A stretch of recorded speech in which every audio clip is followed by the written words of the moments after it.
దేవుడు ఆయన నీ కోసం వచ్చాడు, ఆయన నీ కోసం మరణించాడు, ఆయన నీ కోసం తిరిగి లేచాడని చెప్పగలగాలి.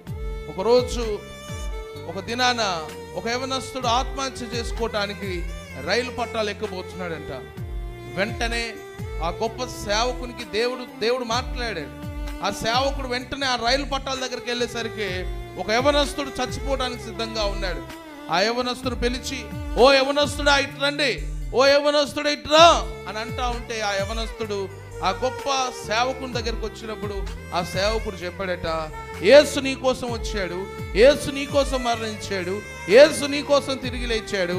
ఒకవేళ నీవు నరకానికి వెళ్ళకుండగా, అగ్ని ఆరదు, చెప్పాలి, అగ్ని ఆరదు, పురుగు చావదు, అటువంటి ప్లేస్కు నువ్వు వెళ్ళకుండా ఉండటానికి నీకు బదులుగా ఆయన రక్తం కార్చాడు. నీ మరణాన్ని కొట్టివేసే